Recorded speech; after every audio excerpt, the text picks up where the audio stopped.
प्यारे बच्चों, हिंदी की व्याकरण कक्षा में आपका एक बार फिर से स्वागत है। आज हम अपना 17वां पाठ अनेकार्थक शब्द को कर रहे थे। आज हमें इसके अभ्यास प्रश्न करने हैं। तो अभ्यास प्रश्न करने से पहले क्यों ना हम इसे एक बार दोहरा लें कि अनेकार्थक शब्द क्या होता है। जैसा कि ये नाम से ही पता चल रहा है, अनेक अर्थ देने वाला शब्द। जब किसी एक शब्द का अर्थ एक से अधिक होता है उसे अनेकार्थक शब्द कहा जाता है। और उदाहरण के तौर पे मैं आपको बताता हूँ, जैसे पत्र। पत्र के दो अर्थ होते हैं, पत्ता, पेड़ का पत्ता, या फिर चिट्ठी या खत कहा जाता है। तो इन शब्दों की पहचान हमें वाक्य में ही होती है, क्योंकि इनकी वर्तनी या फिर हम स्पेलिंग बोलें वो दोनों एक ही है, लेकिन जो अर्थ है वो भिन्न भिन्न है। तो हम इस पे हमें ध्यान इसी का देखना चाहिए कि वाक्य में शब्द का अर्थ हमें शब्द का सही अर्थ बताता है। इसलिए आपने देखा होगा कि जब भी किसी शब्द का अर्थ पूछा जाता है तो टीचर आपको बोलते हैं आप पूरा वाक्य पढ़कर सुनाइए, क्योंकि हो सकता है कि वह उसमें कोई अनेकार्थक शब्द भी हो, मतलब एक शब्द के एक से अधिक अर्थ हो, तो आपको उस पाठ के अनुसार, उस वाक्य के अनुसार सही अर्थ बताया जा सके। तो ये था, हम कहेंगे अनेकार्थक शब्द। तो परिभाषा की दृष्टि से जिन शब्दों का अर्थ एक से अधिक होता है उन्हें अनेकार्थक शब्द कहते हैं, और ऐसे शब्दों का अर्थ वाक्य में प्रयोग करने पर ही स्पष्ट होता है। जैसे हम पत्र बोल रहे हैं, अभी पता नहीं चलता है, शब्द है पत्र। ये पेड़ का पत्ता भी हो सकता है या फिर चिट्ठी भी हो सकती है। तो जब हम इसका वाक्य में प्रयोग करेंगे तब हमें पता चलेगा कि पेड़ से पत्र गिरते हैं। तो यहाँ पे हम पत्ते की बात कर रहे हैं। मैंने रवि को एक पत्र लिखा, तो यहाँ पत्र की बात की कर रहे हैं, तो चिट्ठी या खत की बात कर रहे हैं। तो मैं आपको आज सूची दोहरा लेता हूँ। इसको हमें अपने प्रश्न करने से पहले, अभ्यास प्रश्नों की तरफ बढ़ने से पहले, मैं आपको जो कुछ शब्द हैं और उनके जो अर्थ हैं उनको एक बार फिर से स्पष्ट करना चाहूँगा। तो हार का अर्थ होता है माला या पराजय। हार का क्या अर्थ होता है? माला या पराजय। आम एक फल होता है गर्मियों में, और दूसरा है साधारण के लिए भी आम का प्रयोग किया जाता है। हल जोतने वाला यंत्र, खेत जोतने वाला यंत्र होता है, और हल का अर्थ होता है समाधान। जैसे मैंने गणित का प्रश्न हल कर लिया है, मतलब आपने उसका समाधान कर लिया है। और किसान खेत में हल चला रहा है, तो हल यहाँ पे कृषि यंत्र की बात की जा रही है। आम, मैंने अभी आपको बताया था, आम एक फल भी होता है, गर्मियों में मिलने वाला फल आम, और साधारण के लिए भी आम का प्रयोग किया जाता है। तो रवि को पका आम पसंद है, तो यहाँ पे किसकी बात कर रहे हैं? फल की बात कर रहे हैं। यह आम रास्ता नहीं है। यह आम रास्ता मतलब यह साधारण लोगों के लिए रास्ता नहीं है, तो यह आम रास्ता नहीं है। तो इस वाक्य में पता चला कि यहाँ पे हम साधारण के लिए इसका प्रयोग कर रहे हैं। हार, रावण की राम के हाथ हार हुई, तो यहाँ पे हार का अर्थ पराजय। सीता को मोतियों का हार पसंद आया। सीता को मोतियों का हार पसंद आया। यहाँ पे हम जो हार बोल रहे हैं वो माला के लिए बोला जा रहा है। घट का अर्थ होता है घड़ा और कप। घट में जल है, मतलब घड़े में पानी है, और घटना का होता है कम होना। अब नदी का पानी घटने लगा, मतलब कम होने लगा। घट का अर्थ होता है कम होना।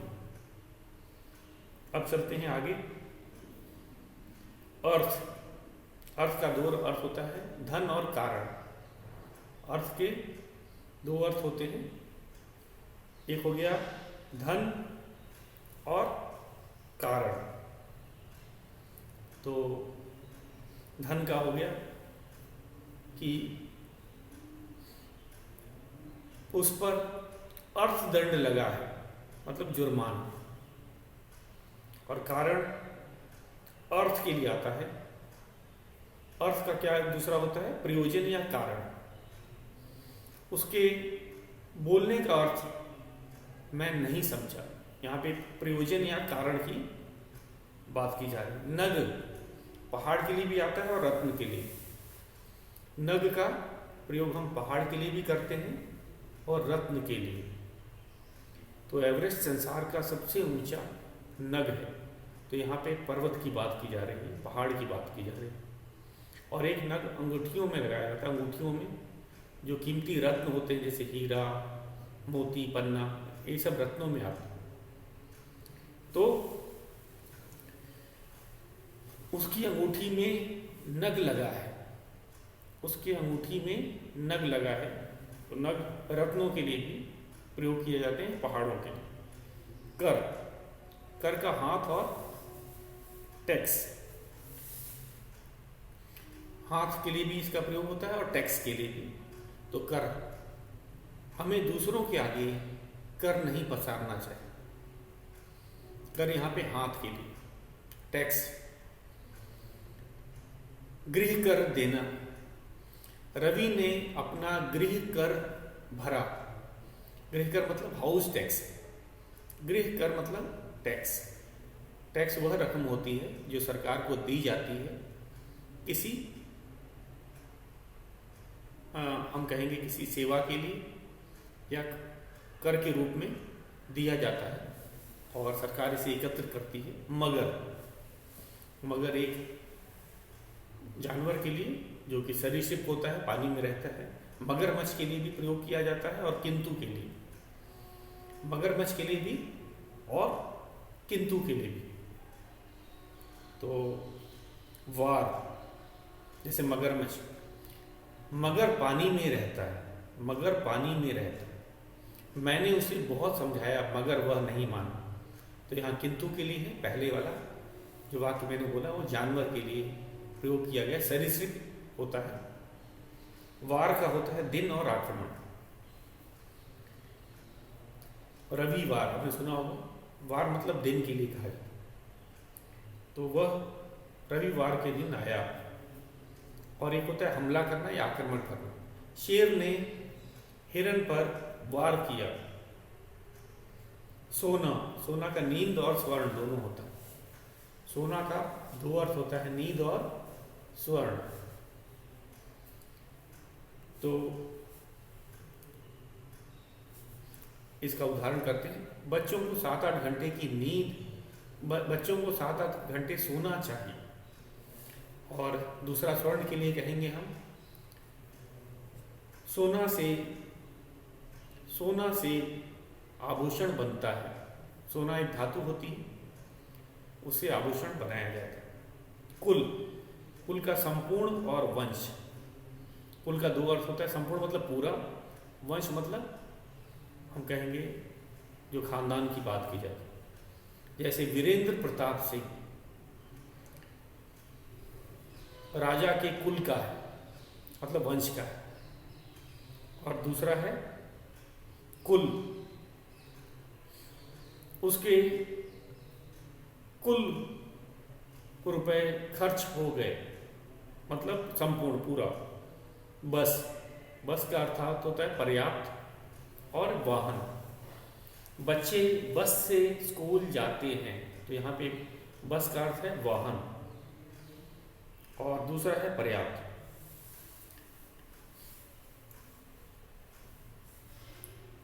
बस मुझे और पानी नहीं चाहिए, मतलब बस मतलब मुझे पर्याप्त पानी मिल चुका है, अब और भेजिए। बस का अर्थ होता है पर्याप्त के लिए भी हम लोग प्रयोग करते हैं। और अब हम चलते हैं अपने अभ्यास प्रश्न। तो बच्चों ये अभ्यास प्रश्न हम कर रहे हैं।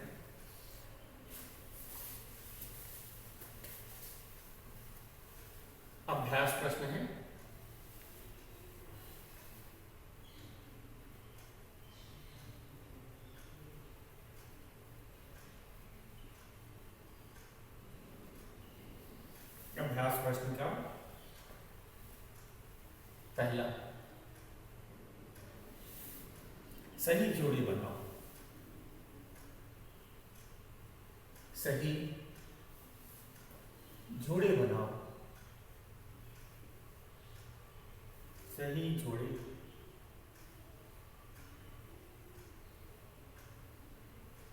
बनाओ।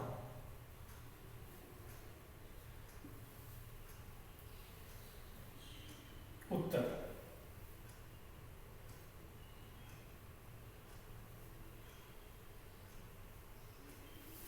अगला है अंबर,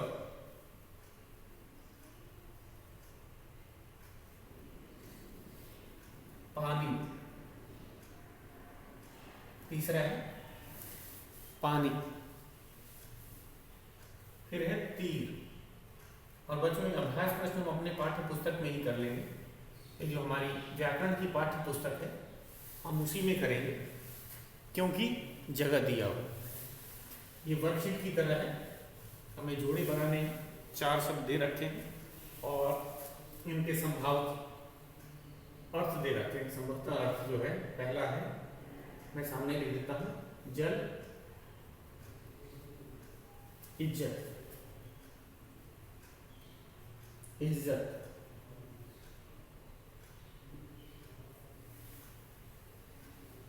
उसके बाद है बाण,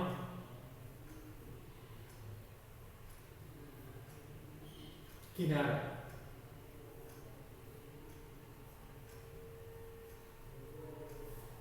उसके बाद है दिशा,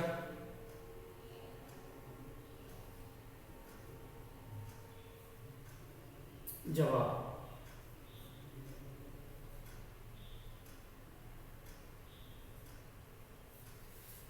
फिर है तीर,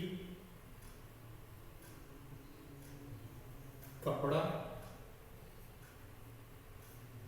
और आकाश।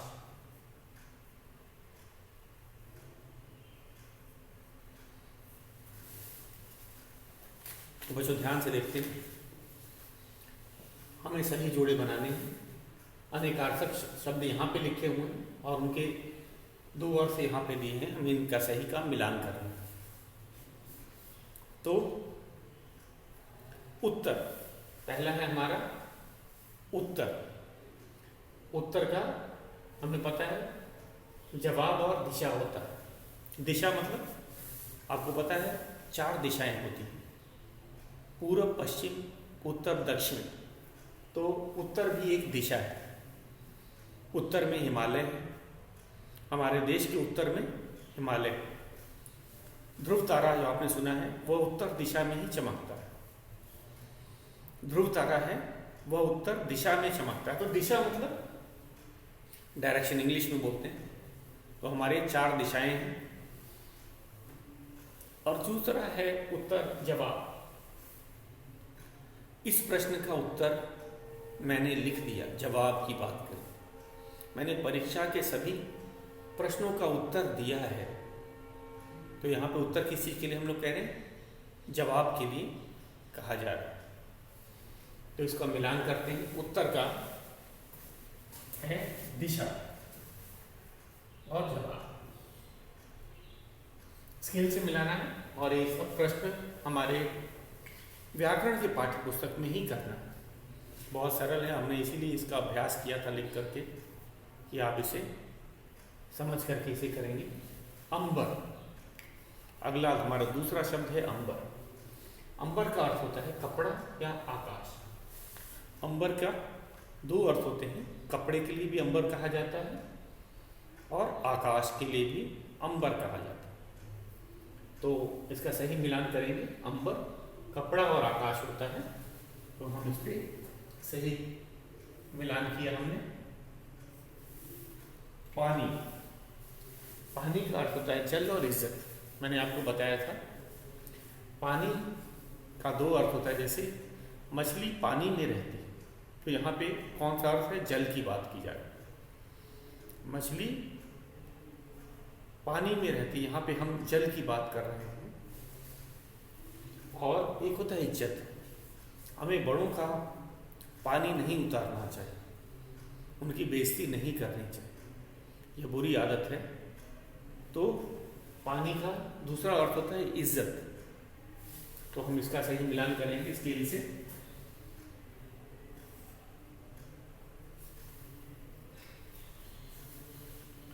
चौथा हमारा शब्द बहुत आसान है, तीर। चौथा क्या है? तीर। तीर का बाण और किनारा। नदी का किनारा, नदी के दो किनारे होते हैं, बीच से नदी बहती है, तो आपको पता है किनारे, नदी के दो किनारे होते हैं, तो एक नदी का किनारा, तो उसको तीर कहा जाता है। दूसरा है बाण। बाण किससे चला जाता है? धनुष।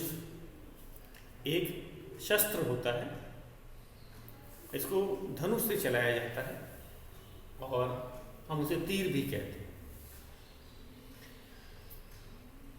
हंस को तीर लगा, तो हम यहाँ किसकी बात कर रहे हैं? किनारा नहीं, यहाँ बाण की बात कर रहे हैं, जो कि धनुष से चलाया जाता है। हंस को तीर लगा। नदी के तीर पर पीपल का एक वृक्ष है। नदी के तीर पर मतलब नदी के किनारे पीपल का एक वृक्ष है। तो यहाँ पे तीर का क्या अर्थ हो गया? बाण नहीं है, किनारा। किनारा के लिए हम लोग इसका प्रयोग कर रहे हैं, इसे याद रखिएगा। अब आगे चलते हैं, तो इसका भी हमने मिलान कर दिया।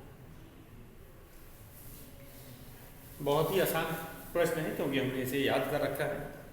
तो शुरू करते हैं। अब अगला प्रश्न दूसरा, एक बार इसको दोहरा लेते हैं मिटाने से पहले। सही जोड़ी बनाओ। उत्तर, उत्तर का अर्थ होता है दिशा या जवाब। अंबर का अर्थ होता है कपड़ा या फिर आकाश। पानी का जल या इज्जत भी अर्थ है। तीर का अर्थ बाण या किनारा कहा जाता है। अब हम अपने दूसरे प्रश्न पे चलते हैं। हमारा दूसरा प्रश्न और सरल है।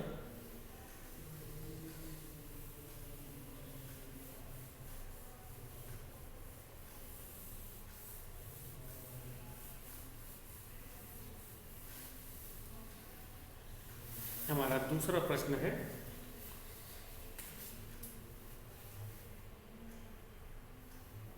रेखांकित शब्दों के अर्थ लिखो। रेखांकित, रेखांकित का आपको पता है अर्थ, रेखा से बना है, रेखा से बनने वाला शब्द रेखांकित। रेखा जिसके नीचे रेखा खींची हो। रेखांकित शब्दों के अर्थ लिखो। शब्दों के अर्थ लिखो।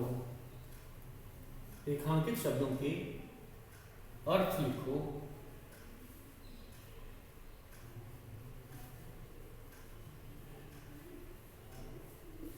पहला है हमारा क।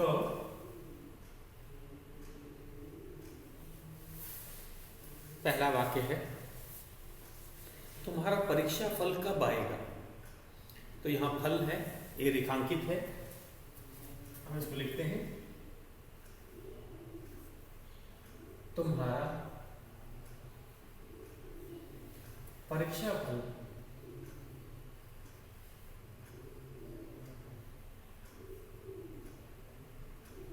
तुम्हारा परीक्षा फल कब आएगा? तो ये फल रेखांकित है, कब आएगा।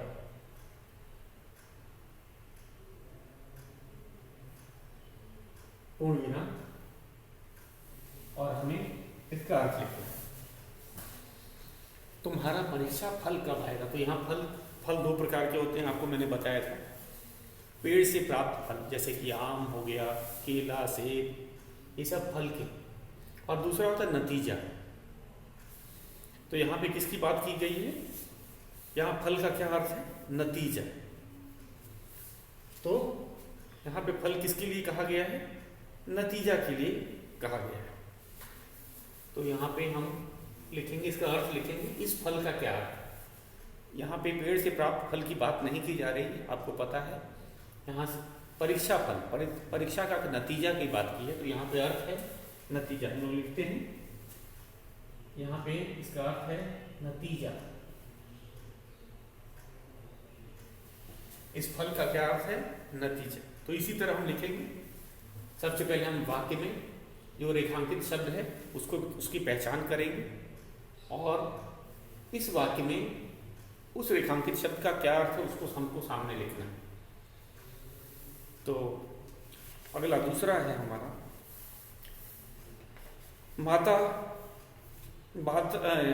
बालक माता के अंक में सोया है। दूसरा वाक्य है, इसको भी लिखते हैं। बालक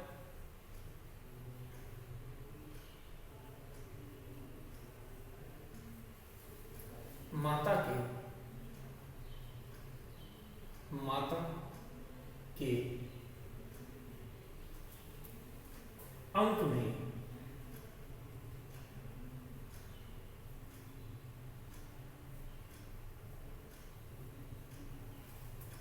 सोया है।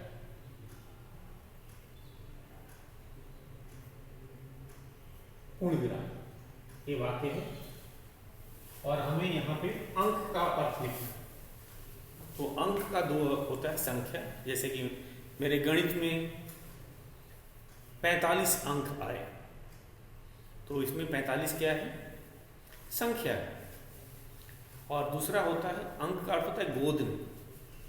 बालक माता के गोद में सोया है। एक तो यहाँ पे अंक की बात है, गोद के लिए ही प्रयोग किया है, तो हम इसे लिखेंगे गोद।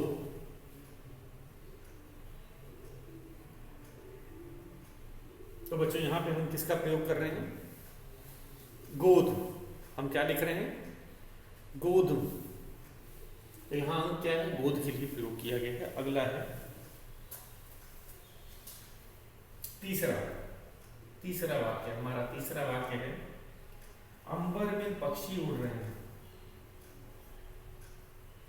अंबर में पक्षी उड़ रहे हैं।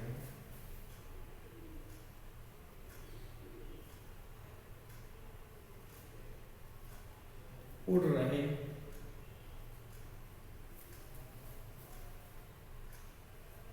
हैं।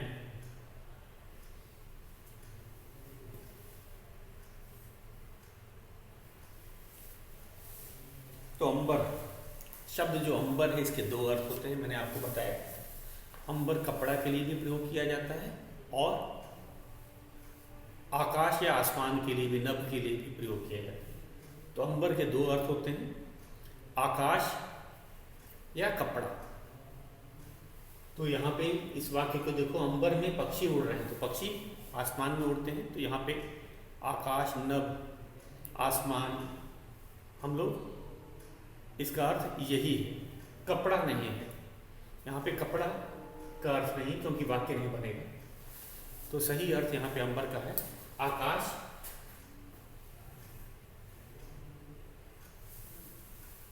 आकाश। तो यहाँ अंबर का अर्थ है आकाश। एक और वाक्य है, ये है हमारा चौथा वाक्य है।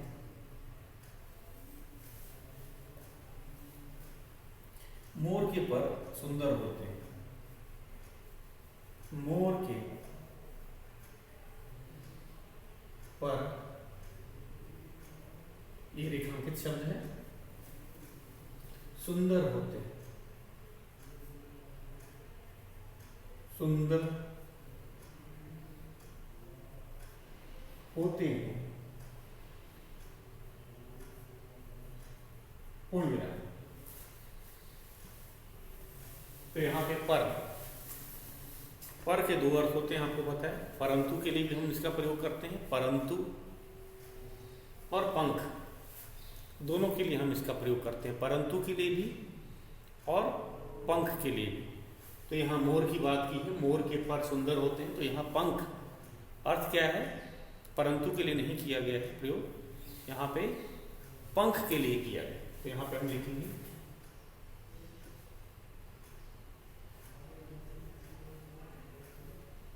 तो यहाँ पे पर का अर्थ है पंख।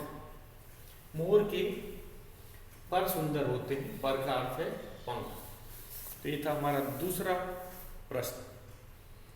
अब हम अपने तीसरे प्रश्न पे चलेंगे, लेकिन इसको एक बार फिर से दोहरा लेते हैं।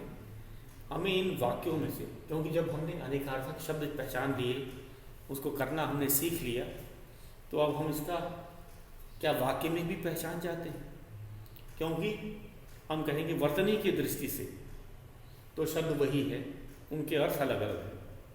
तो इसका हम अगर सही वाक्यों में अगर पहचान जाते हैं तभी हम कहेंगे हमने अनेकार्थक शब्दों को जान लिया। तो इसी अभ्यास से हम उस शब्द का वास्तविक अर्थ पता करने की कोशिश कर रहे हैं, क्योंकि वर्तनी की दृष्टि से तो दोनों अर्थ शब्द तो एक ही है। अब क्या हम वाक्य में उसका अर्थ सही पहचान पा रहे हैं कि नहीं, यही जांचने के लिए हमें ये प्रश्न दिए गए थे, चारों वाक्य दिए गए थे, और हमें रेखांकित जो शब्द है उसका सही अर्थ पता करना था। तो जैसे तुम्हारा परीक्षा फल कब आएगा, तो यहाँ पे परीक्षा फल की किसकी बात है, यहाँ नतीजा की बात की गई। बालक माता के अंक में सोया है, अंक यहाँ संख्या के लिए नहीं है, गोद के लिए से रखा गया, गोद। अंबर में पक्षी उड़ रहे हैं, अंबर का यहाँ पे अर्थ कपड़ा नहीं है, आकाश या आसमान है, तो हमने भी आकाश लिखा है। मोर के पर सुंदर होते हैं, पर यहाँ पे पंख के लिए प्रयोग किया गया है, न कि परंतु के लिए, तो यहाँ पे पर का अर्थ है पंख। अब है हमारा तीसरा प्रश्न, वाक्य बनाकर अर्थ स्पष्ट करो। तो पहले एक शब्द दिया हुआ है, उसको हमें अर्थ उसका लिखना है और उसके बाद उसका वाक्य बनाना। तो पहले अर्थ स्पष्ट करना है और वाक्य बनाना। तो हम कहेंगे हमें दो अर्थ लिखने हैं इसमें, क्योंकि जगह दो दिया गया है। तो अंक के दो अर्थ कौन कौन से होते हैं, उसने बोला संख्या के लिए भी आता है और गोद के लिए भी आता है। अभी हमने यही बात की थी। जो ये तीसरा है, अंक का दो अर्थ होता है, गोद और संख्या। मेरे गणित में 50 में से 45 अंक आए, तो यहाँ अंक संख्या की बात की गई। और दूसरा इसका अर्थ होता है गोद। बालक माता के अंक में सोया है, मतलब माता की गोद में सोया है। तो हमें हर शब्द का, तीसरे प्रश्न में हमें क्या करना है बच्चों, फिर से ध्यान दीजिए। हमें जो शब्द दिया है उसके दो अर्थ लिखने हैं और दोनों के वाक्य बनाने हैं। तो जब वाक्य हम बनाएंगे तो अर्थ का वाक्य नहीं बनाएंगे, ये याद रखना। वाक्य हमारा बनेगा शब्द का, न कि अर्थ का। कुछ बच्चे यही गलती कर देते हैं, वे दिया शब्द है उसके अर्थ का वाक्य बनाते हैं। हमें किसका वाक्य बनाना है, हमें जो शब्द दिया है अंक के ही दो वाक्य होंगे, लेकिन उसके दोनों अलग अलग जो अर्थ हैं उसके अनुसार वाक्य बनेंगे। उसी तरह वर्ण का दो अर्थ होता है, एक हो गया अक्षर। आपको पता है वर्ण के दो कौन कौन से अर्थ होते हैं, अक्षर। जैसे कि वर्ण के दो भेद होते हैं। वर्ण क्या हो गया, अक्षर, जैसे स्वर व्यंजन। तो अक्षर के लिए भी वर्ण का प्रयोग किया जाता है और रंग के लिए। श्याम, जैसे रवि